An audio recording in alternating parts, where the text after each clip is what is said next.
Hello, I'm Catherine. I'm just going to make a few opening remarks before our event today. The Department of English at the University of Winnipeg acknowledges that we live and work on the territories of the Anishinaabe, Cree, Dakota, Dene, Métis, and Oji-Cree nations. The University of Winnipeg sits on Treaty 1 territory, the ancestral and traditional homeland of Anishinaabe peoples. Treaty 1, signed in 1871, took this territory from 7 local Anishinaabe First Nations in order to make the land available for settler ownership and use. We are very grateful for the support of everyone who is making today's poetry event possible. Most especially, we thank Titilope Sonuga for agreeing to come and speak and share her incredible creative talents with us. We thank the League of Canadian Poets for their support of this event and for everything they do to promote Canadian poetry. Thanks to the Special Programs Committee, Kate Reddy and Candida Rifkind for organizing all of this, and English Department Chair Brandon Christopher for his support and for tech support today. Thank you, Brandon. Today's reading is part of the series Black Writing in Canada, virtual speakers series. And we encourage everyone to please go to the English Department website for more information and to register for future readings. And now I'll turn this over to my colleague, Professor Chigbo Anyaduba, who will introduce our guest speaker. Thank you, Catherine. So the theme of today's event is "This is How We Disappear," which comes from the title of Titilope's recent poetry collection of the same title. I thought that this, thank you, I thought that this title helps to highlight the oppressive conditions that occasion the disappearances of peoples who have been rendered wretched through violent historical processes that racialized people as Black, or sexualize them as Black females. So whether these peoples are found in Africa, in North America, or wherever they might be found in the contemporary world order, the stories for me remain quite complex and multiple, but generally the same. For more than 400 years, the same groups of people have been are subjected to unthinkable suffering and different forms of disappearances. And in our time today, I do not know anymore what better way to confront such unrelenting assault on our humanity than a resort to something as simple as word. The Igbo in Nigeria usually say that the greatest weapon of the weak is word. That if you take away words from the oppressed and you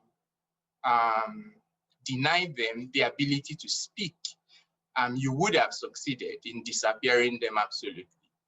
So because with words, they can curse their oppressors, they can speak their suffering. With words, they can resurrect or bury the dead. With words, they can cause the imagination to bend to their wills. With words, we resist oppression. And with words, we live. So today we have a poet whose work, more than anything, teaches us about the transformational power of words. Titilope Sonuga is an award-winning writer and performer whose work has graced stages and pages across the globe. Through her practice, she grasps for moments of tenderness and persistent joy at the intersection of Blackness and womanhood. Excuse me.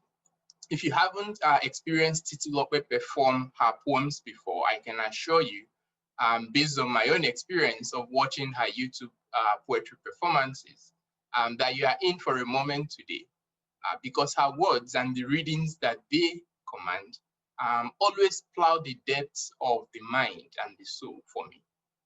Titilope is the author of 3 poetry collections, Down to Earth, which won the 2011 Canadian Authors Association Emerging Writers Award, The second collection is titled Abscess, published in 2014.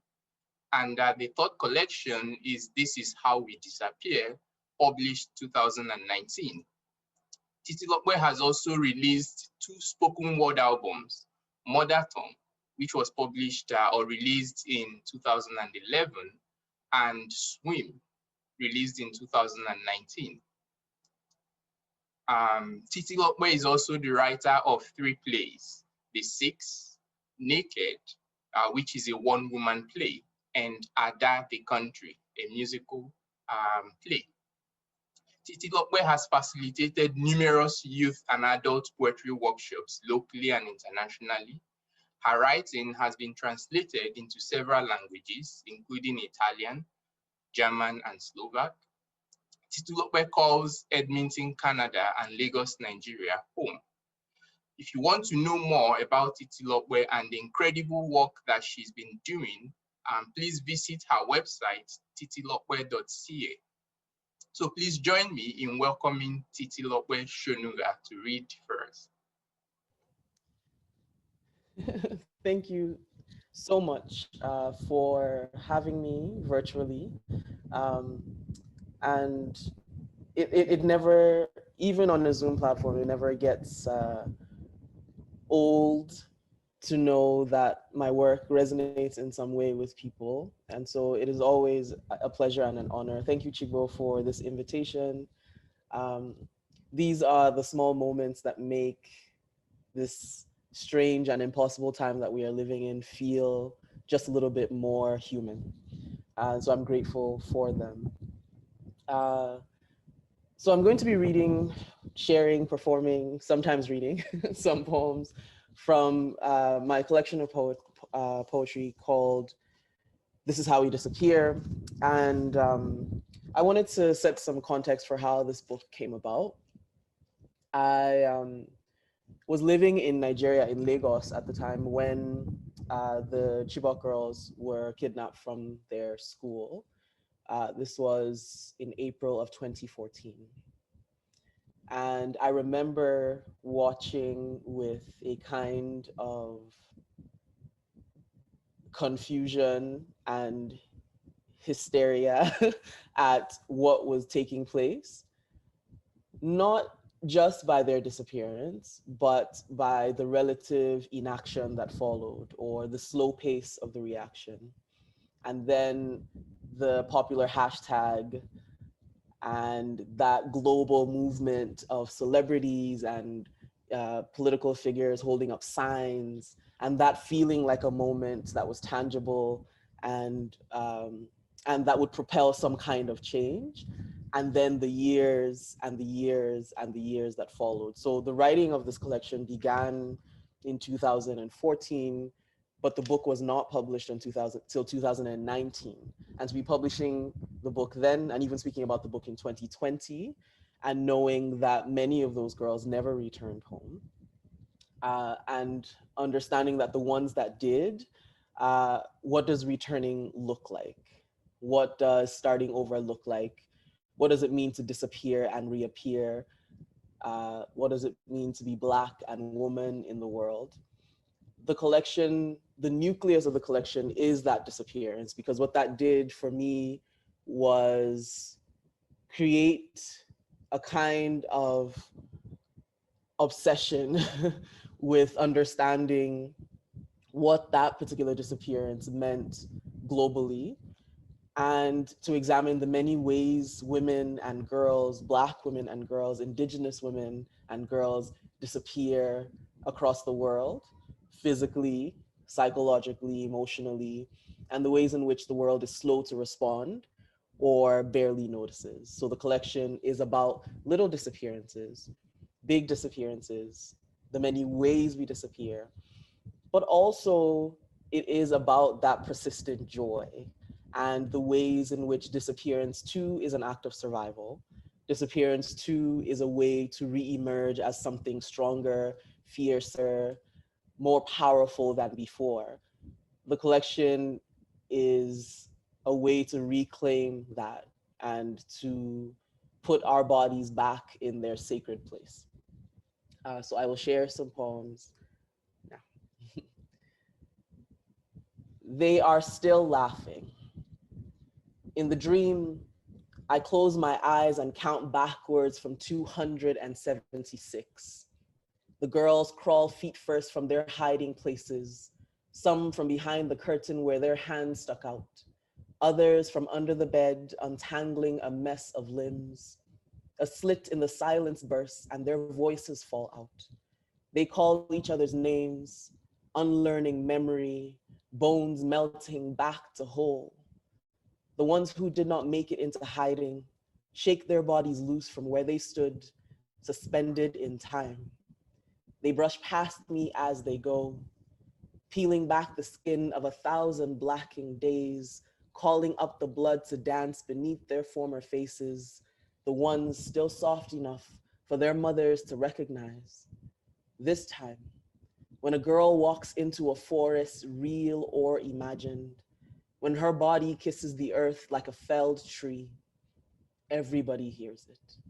We go deaf with the hearing, even if she never makes a sound.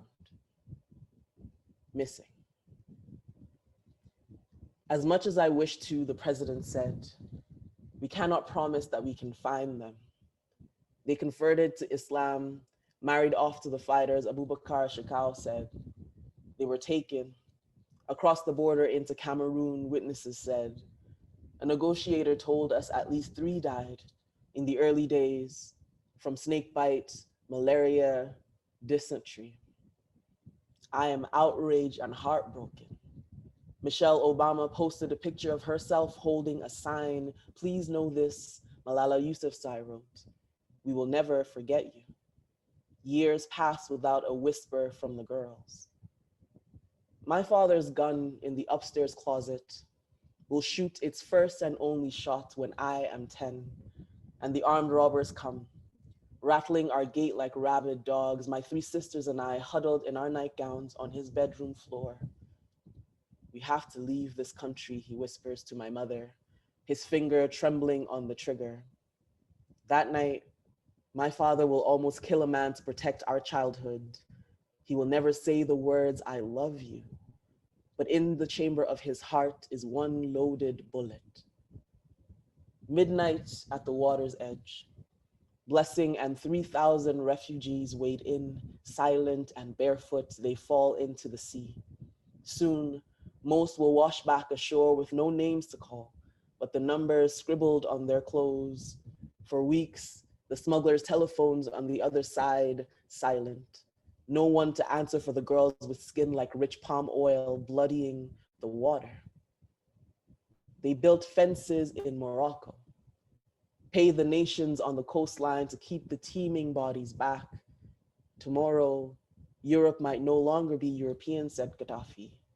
We'll use human beings as weapons, cram the black bodies into fishing trawlers, launch them from Libya into the sea, the ungovernable, the slaves, the concubines, and prostitutes, burn it to the ground.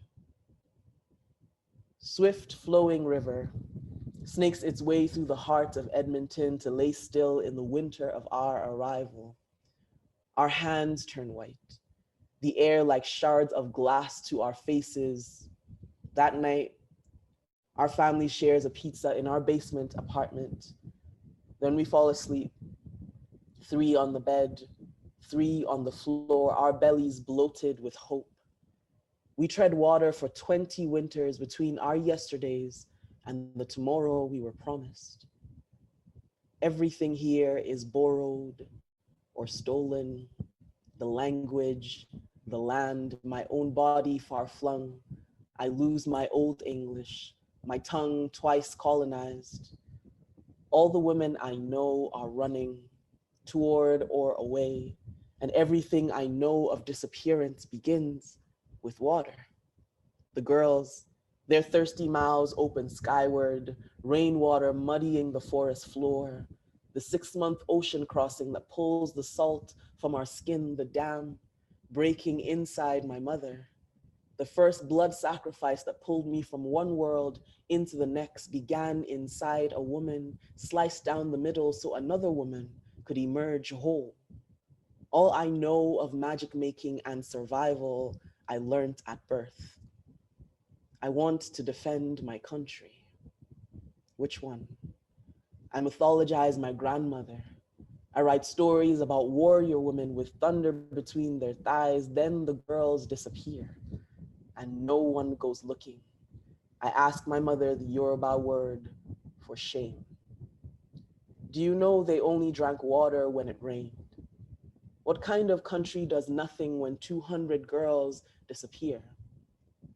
1,000 indigenous women stop in their tracks to crane their necks back in unison.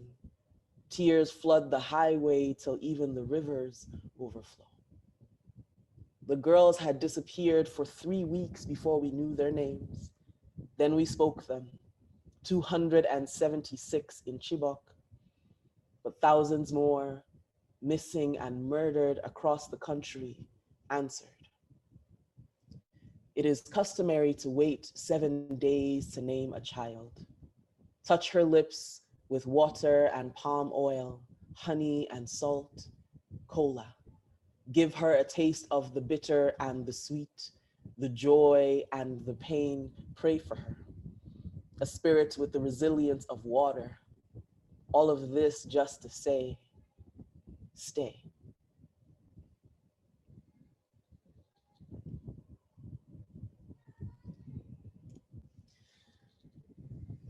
Lessons in summer. This first memory is not my own. It is my sister's retold. Often enough that I enter it and I am her, thrashing beneath the water in my uncle's pool, every cell in my body willing itself to float.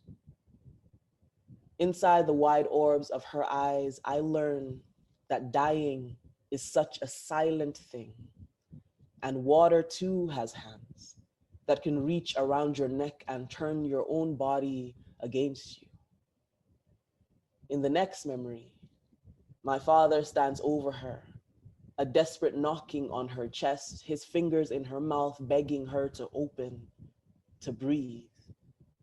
And then I am a wild scream in a public pool. The instructor's hands squeeze, then let go. My own 5-year-old body, a flail in the deep end. I crawl out gasping each time, just long enough to catch a breath before the instructor pushes me back again. I learned to swim in a violent summer that breaks my body in. Emerge a girl who knows how a mouth is silenced by water, how her body can be both anchor and life jacket. When I am pushed under again, I teach myself a new trick, repeat it aggressively again and again. My father's hand becomes my own, against my chest, and I beat and beat until the water lets me go. Your daughter's first word is no. Her aunties marvel at her command of the word. They laugh at the boldness of how she cradles it in her chubby cheeks before it falls from her toothless mouth. Only you know the months of meditation on your hands and knees, hours spent worshiping at the altar of your daughter's clueless face, begging her into an understanding. Only you know the soft work of pulling the word gently from her throat, whole and intact, a tiny weapon, the first of many to keep the child alive. This poem is called Trigger Warning. Across the world, Black bodies genuflect on sidewalks to a God that is all brimstone and fire. Their chorus, a hallelujah of bullets, a Red Sea deep enough for Black mothers to swim in. They said he looked like a serial offender. There was too much Africa in his skin. Something about the way he walked screamed rape and pillage. The way he pulled that wallet quick out of his pocket, it might as well have been a bullet. Amadou Diallo, trigger warning. How dare he roar with a laughter so big? Joy he didn't even have to pay for, teeth a row of defiant white, and now his bride is wailing in her wedding dress. Grief is a bitter liquor that will bring you to your knees. 50 shots, no chaser, Sean Bell, trigger warning. To a Black woman, a safe space might as well be a metaphor. So she carries her body like an apology, turned inward from a gaze that is not her lover's. She is accustomed to the rise of the hairs on the back of her neck in response to the scent of danger in the wind. Even in her wounded hour, death could still be waiting on the other side of that door. Knock, knock, who's there? Renisha McBride, trigger warning. They said he walked, said he ran, that it was frightening the way he did exactly as he was told. They said he reached, said he didn't reach, said she moved, said she didn't move, said she talked back, said she wouldn't say a word, said even a Black boy child wasn't child enough to play in the broad light of an afternoon or sit in a car seat with gums still too soft to speak the words for surrender, like, please, officer, don't shoot. They said cell phones kill too. Skittles become daggers, wallets become hand grenades, and did you know Black women fly?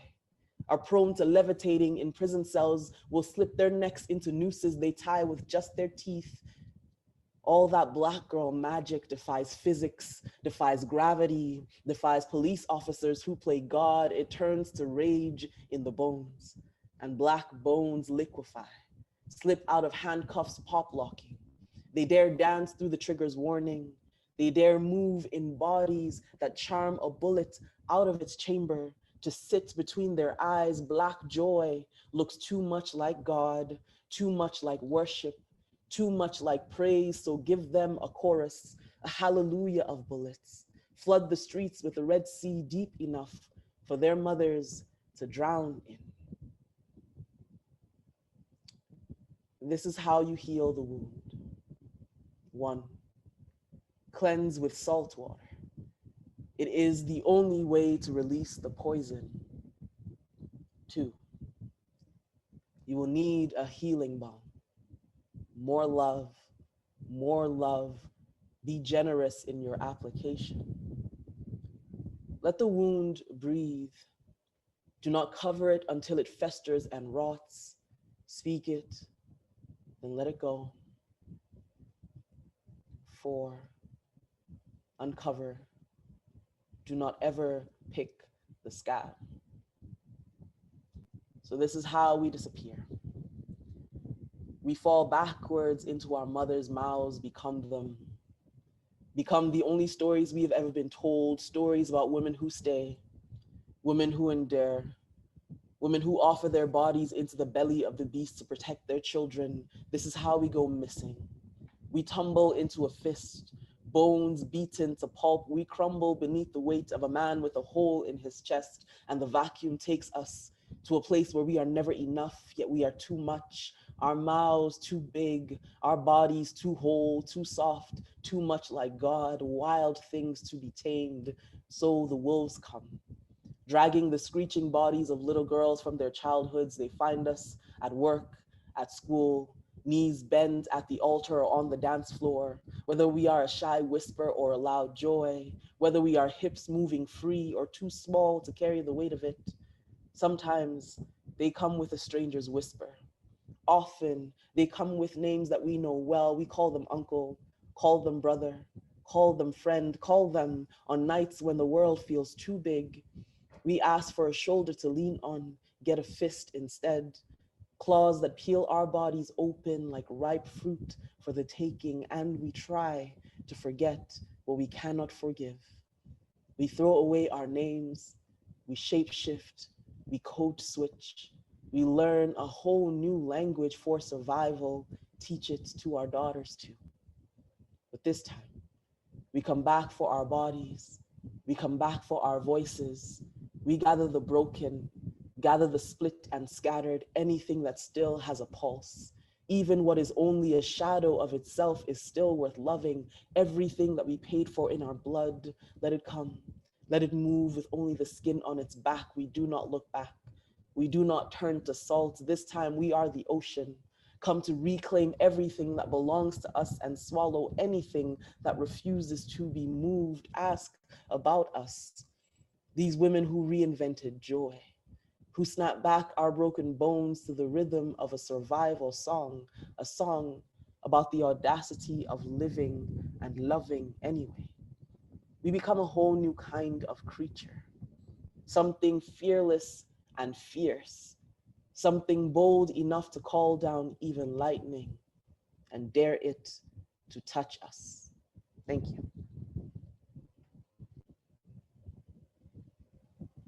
Wow, thank you so much.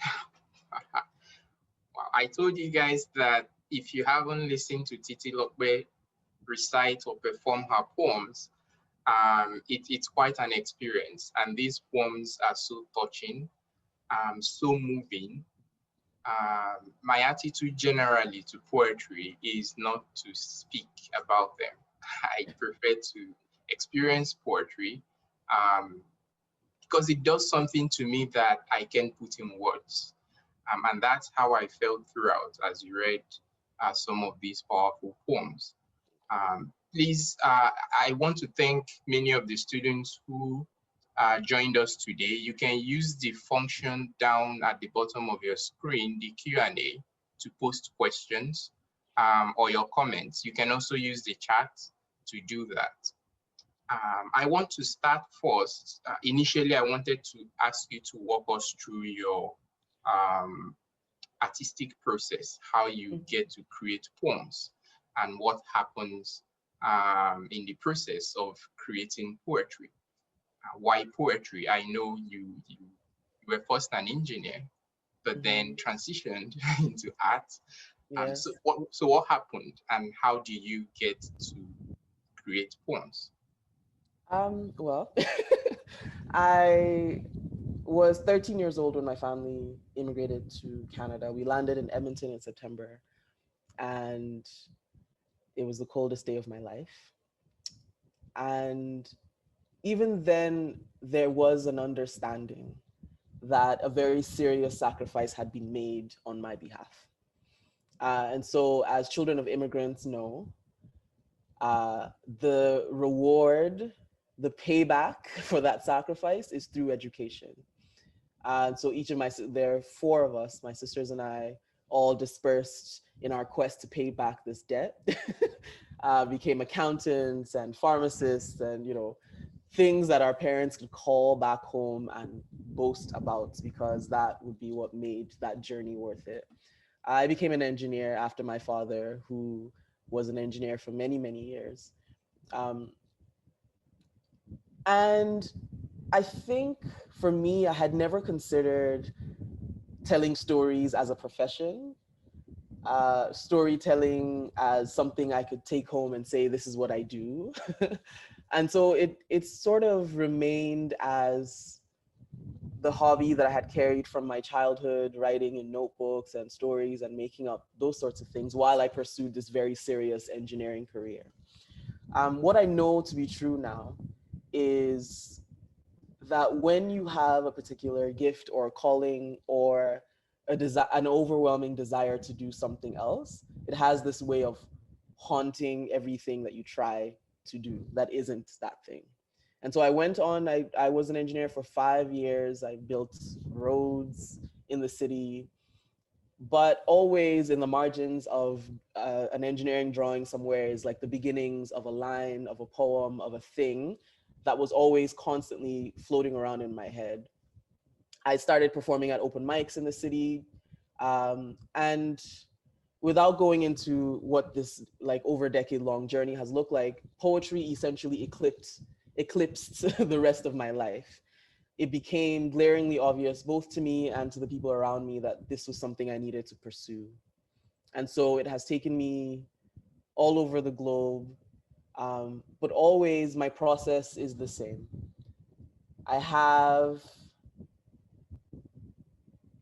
in the same way that you might have a line from a song stuck in your head.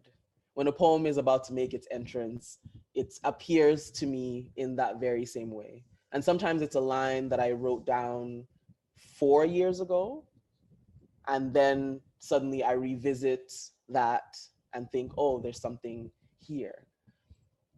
I begin all my poems on the page. My first love has always been poetry on the page. I remember even while I was at the University of Alberta, I went into, there's a bookstore and found Ntozake Shange's book for colored girls who have considered suicide when the rainbow is enough.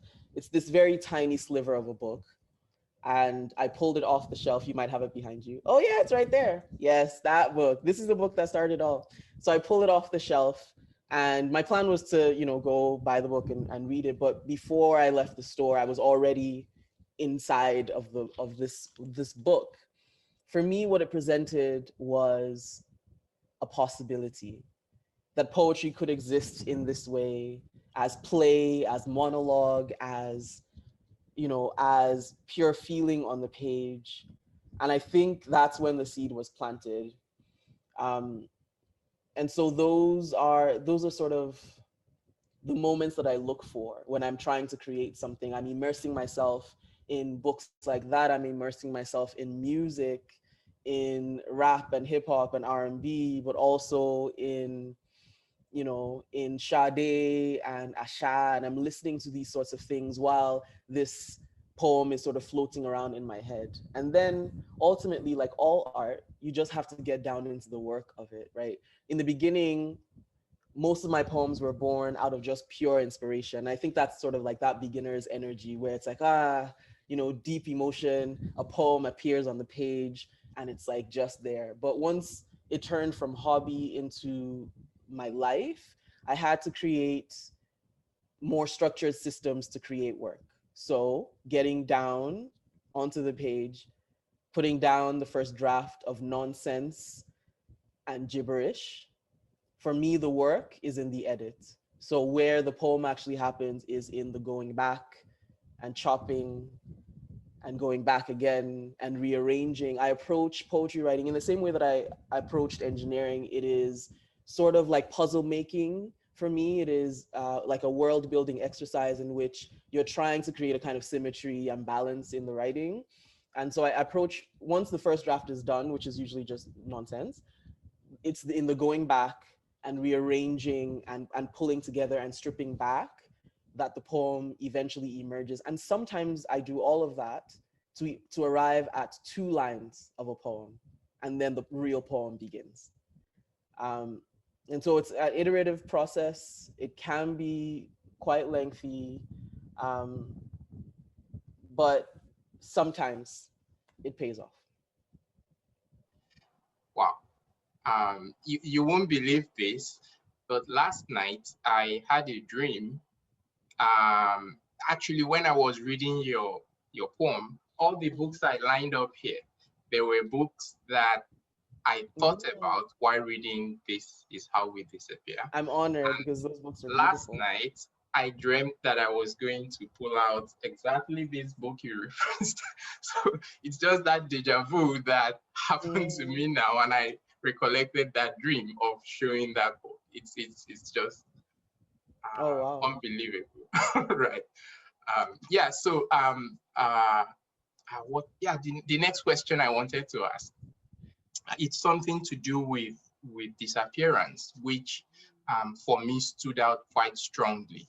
Not just because of the kinds of things happening now and the temporality of many of these things. You have outbursts of protest and sudden awareness of something that is an everyday experience for many people, and then the fizzle out of consciousness, only to return again, and all of that. So there's that kind of indefiniteness to that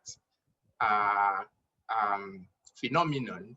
And then the way you represented disappearance also carries that kind of indefiniteness. Unlike death, that is very definite. We know if someone dies, they are dead. There's a kind of finality to that. But disappearance suggests something I think there's a particular poem called After She Is Gone.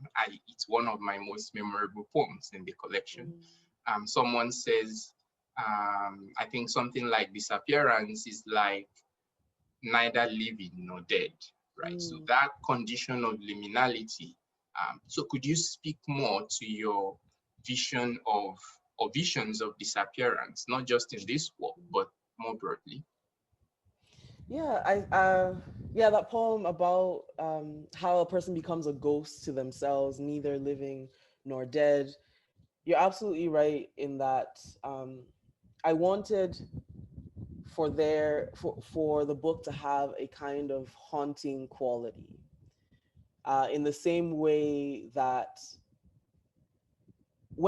as you say, when a person passes away, there's a kind of closure that is possible there, in the way that it isn't when they simply disappear. When there's always this ghost of a person that becomes a part of your life. I wanted, when I was writing this work, to think more deeply about who the girls were, to their families, to their friends, to the people who carry them long after the hashtag is exhausted and when the world moves on as they have. I wanted to know who loved them and how. And so when I was reading articles and just digging in the beginning, I was looking for tiny details like, the description of somebody's smile or the color of a scarf or a hijab, and trying to pull those pieces into the work to remind myself and the world that these women, these girls existed for someone as a real living being beyond the headlines, and that long after we have moved on with our lives, they carry them. They carry that person with them. I think if we think about this larger disappearance across the world, here in Canada and beyond, there's a sense in which the world moves on quite quickly from the disappearance of racialized people. And that has historic context, right? And in the ways that our lives are valued, in the ways that even in death, we are, even in the moment of our death, there is a kind of spectacle sport that happens, and then there's a moving on, and that video lives on for the families of those people eternally. For me, disappearance is not a final thing. It becomes a part of who you are. As a person who knows what it is to lose family in that way, that disappearance sits with you at dinner tables, it sits with you at birthday parties, at Christmas. That person is always there even when they are not. And I wanted that sense of lingering, that sense of haunting, to be carried through in the work. Yeah, and that connects very well with there's so much ghosts in this collection. Yes. You have a lot of ghosts. You have, and some of these ghosts are very furious. Yes. Books that beloved hauntingness in yeah. So you have furious ghosts. You have ghosts that are silent, quiet, but their presence is sort of felt.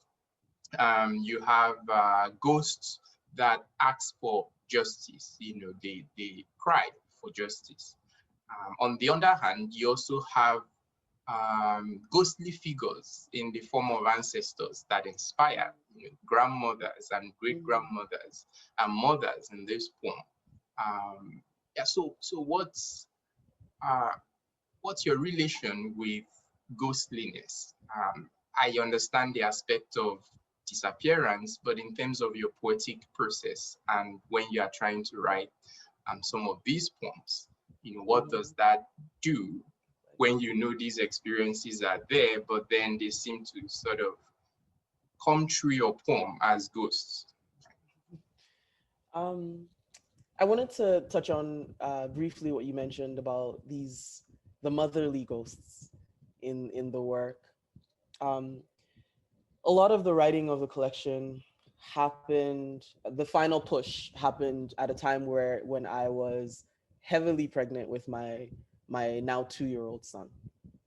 And so there definitely was this maternal quality in the work and this maternal presence, this birthing of the book and birthing of a baby in the same time frame. But I've always thought about these motherly figures in my life as spirit guides in a way. I know that motherhood has made me look upon motherhood in new ways. So I think often about my grandmother and her mother and my own mother and the ways in which women have disappeared into themselves in their lives and the choices that they made, those sacrifices.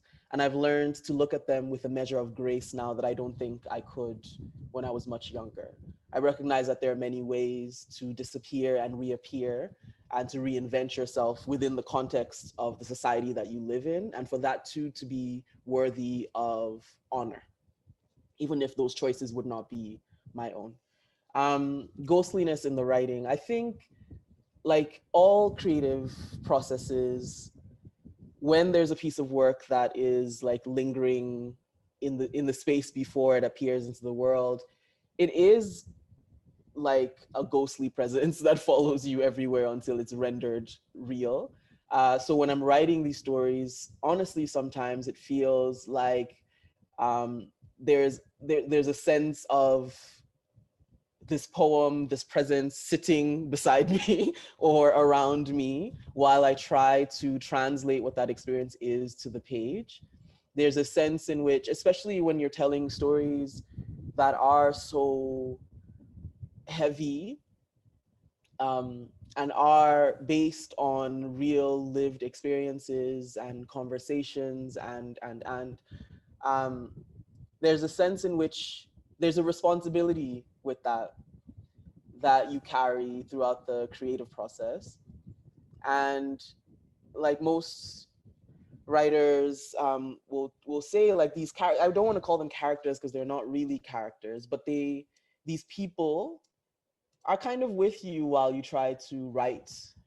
They exist for you in very real ways. And so the challenge of creating the poems is to do that justice. I know when I'm writing, there's this quote about how poems are never finished, simply abandoned.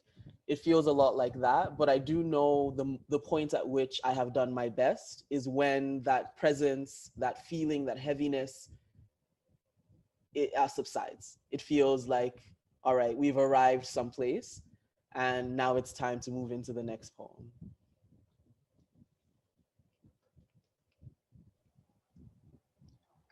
So Ryan says, well done, Titilope. Thank you for sharing your poem. Thank you, Ryan. So I encourage you to post your questions or comments. Yeah, speaking of ghostliness, there's lots of ghostliness there are so many ghosts.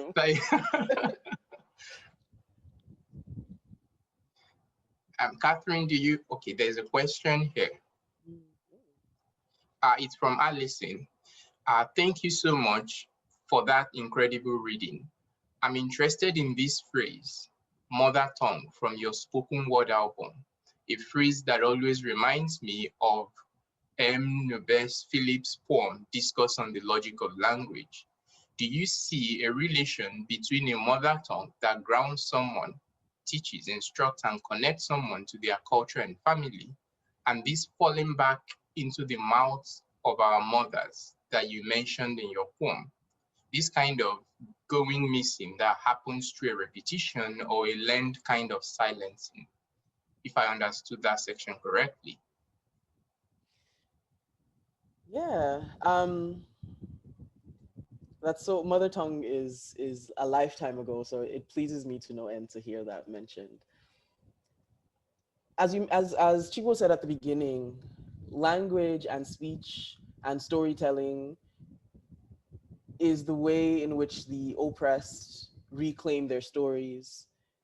When you take away their language and their voices, it is as though they cease to exist.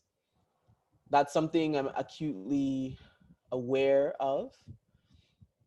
I know that my relationship to my own mother tongue is two-pronged. On the one end, there is this sense of a passing down, this sacredness, this way of telling our stories that is unique to that language, that is beautiful and musical and mythical in a way that I can't find anywhere else. I don't write in Yoruba, but Yoruba to me is one of the most beautiful languages. It is steeped with meaning and proverbs. And in many ways, I would say that even in my writing in English, I'm reaching back to that sense of dual meaning, that sense of saying one thing and meaning five things. That to me is like a historical, like an inheritance that I carry. On the other side of that, though, is also the ways in which culture and tradition are silencing agents, the ways in which tradition, and it's never been done that way, we don't talk about that, are tools by which people who have been oppressed are further silenced. I carry those two contradictions in my body at all times. I recognize the beauty of having these generations of women to teach, to train, to give me this gift of language, but also I recognize how a lot of that tradition is the very thing that prevents truth telling. And I believe that truth telling is the pathway to healing. Until you can acknowledge the truth of what has happened, there is no healing to take place.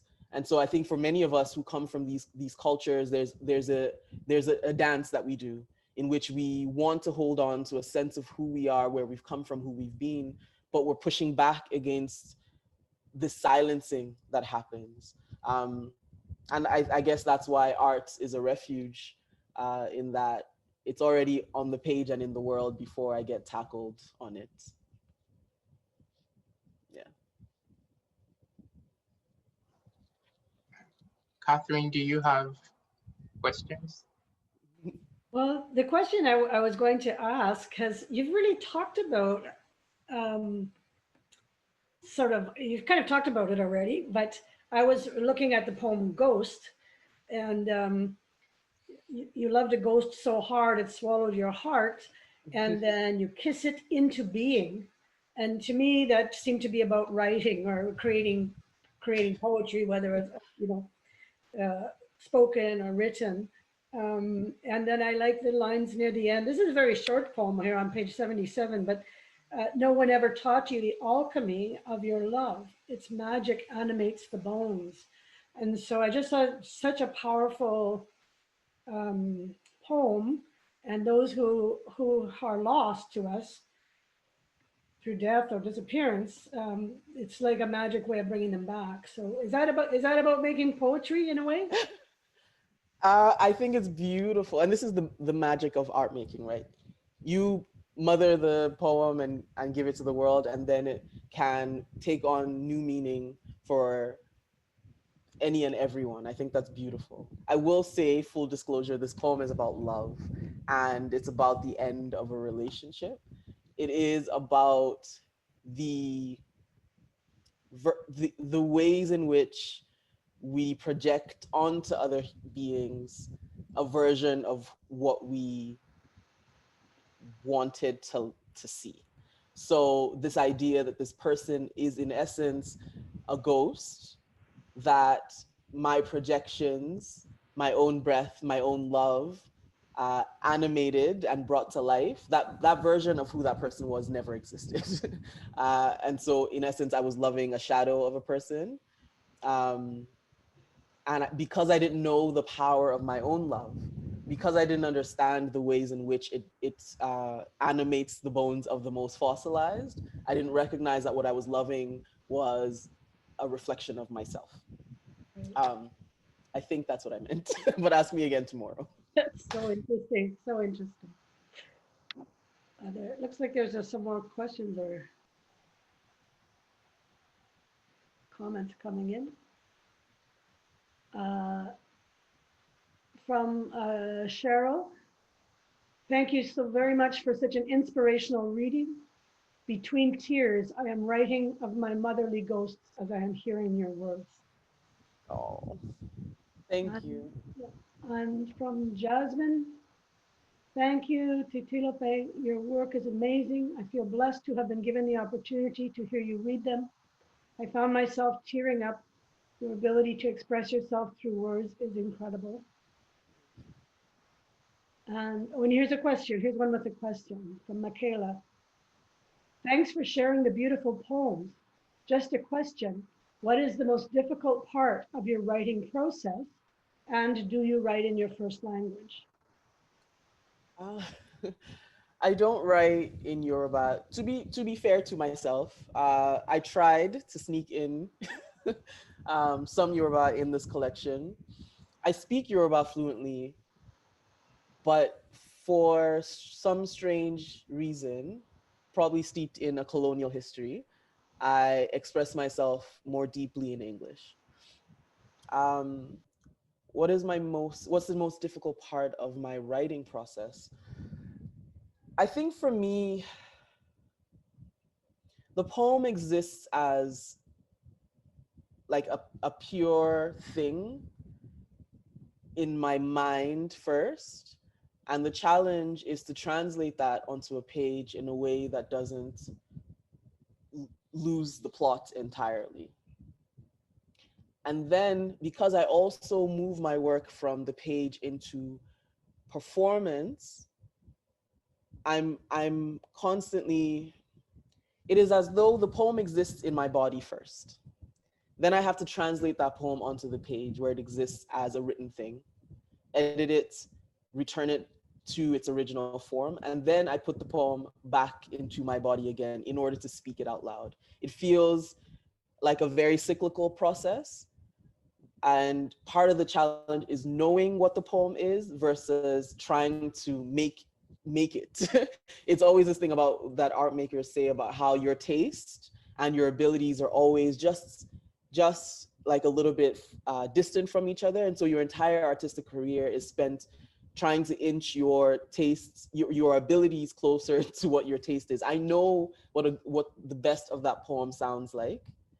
I'm trying to catch up my grasp of language with what I know intuitively.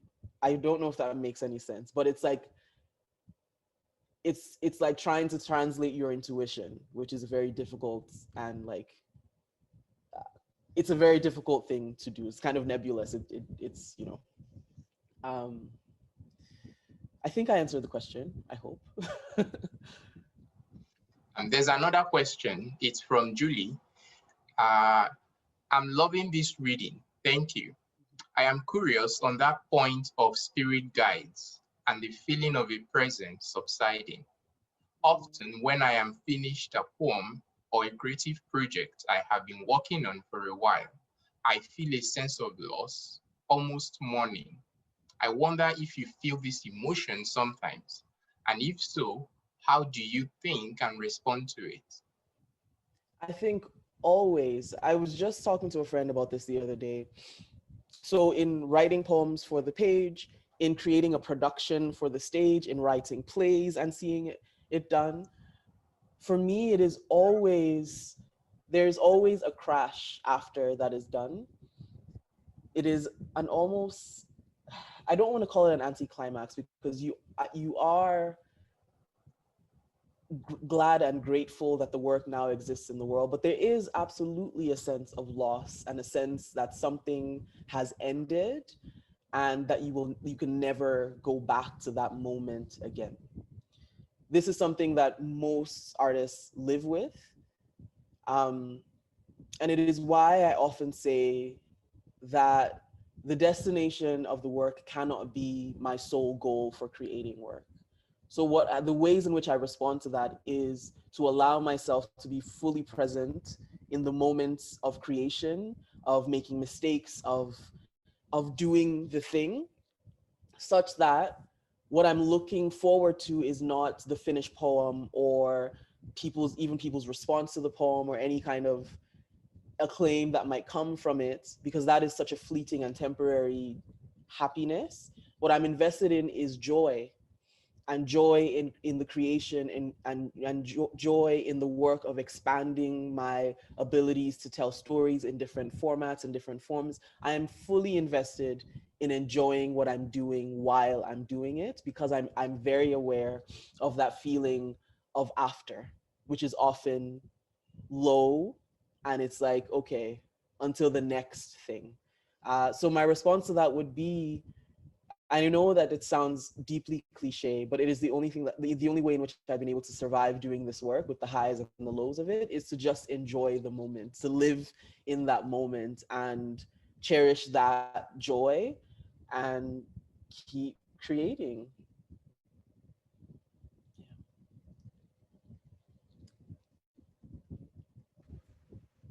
Thank you for that wonderful answer. I want to read one. There's another comment for you. Thank you, Titilope, for your amazing poem. As a young Black girl who loves poetry, you've inspired me to work towards that. And I hope to have works like yours that touch. My heart is full. Thank you. Thank you. Thank you, Mary. There are two more questions. I think this should be the last questions because we're almost out of time. One is from Maggie. Thank you so much for this reading. Do you ever feel that what you intended to convey through a certain poem has not come across in the final product? All the time. That is my permanent state of being. This is the thing I say about how my tastes and my abilities are just gonna be like inches away from each other, probably for the rest of my life. And I think it's just something I've made peace with. I do my best, and that has to be enough. And this other one is from Anna. Thank you for sharing with us your beautiful work. Does your background working in engineering ever inform your writing process or your poetry in interesting ways? If I am recalling correctly, you mentioned something about having poetry calling you when working back then. Has the inverse ever occurred?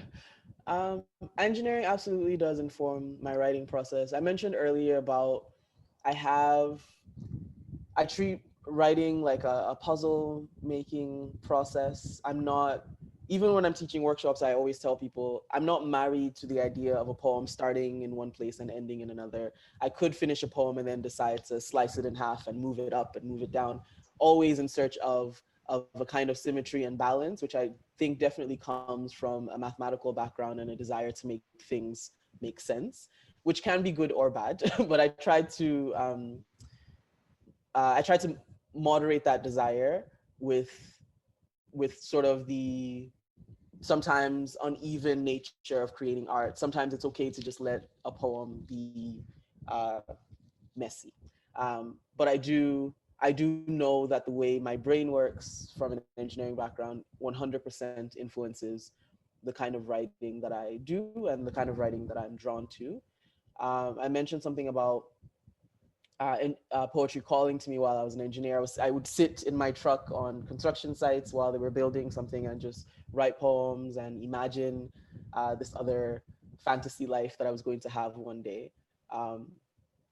Does engineering call me now as a poet? Um, Not in the same way. I think I'm still and always will be deeply fascinated by how things are built and how things are made. I still, like, my husband will say, like, we'll be driving past somewhere and I'll just be talking about uh, the work I used to do and how I light up when I do that. So there's still a reverence and respect and love that I have for the profession. I think there's some brilliant people out there. Um, but I think that I'm where I'm meant to be. And so there's a piece in that that I didn't have before. Thank you so much, Titilope. There's a comment from Kathleen. Thank you for this extraordinary reading and discussion. I can't describe how much this has meant to me. And I share the sentiment. It's been really remarkable and quite refreshing and redemptive listening to you read. And thank you so much for accepting to do this for us. It was an absolute honor and a pleasure, and I'm just grateful. I look forward to a time when all these names I'm seeing in the list are people that I can see, because that's also, that call and response is such an important part of my work too. So thank you all for being here, and I'm grateful. Thank you, Chigo, for inviting me, and thank you, Catherine and Brandon. This was fantastic. Okay, thank you so much. It's just such interesting, not just the poetry, but also all your talking about your process, which I think is so important to everybody listening. So thank you for that. And shall we wrap up now? Because, okay, I'm just going to, as we close, just to remind everyone of some upcoming events. Marilyn Dumont is going to be reading virtually on Monday, October 19th at 9:30 in the morning. So that will be a great time to hear poetry. And the Black Writing in Canada's virtual speakers series will continue. Tessa McWatt on Wednesday, November 18th at 12 noon. Lillian Allen, yes, Wednesday, November 25th at 2:30. And Chimwemwe Undi, our wonderful Winnipeg spoken word poet, Wednesday, December 2nd at 4 p.m. So you don't need to memorize all of that because it's all on the English department web page. You might have to scroll down a bit to find it, but it is there. Okay, so thank you, everybody. Thank you, Titilope. Very grateful. Bye-bye.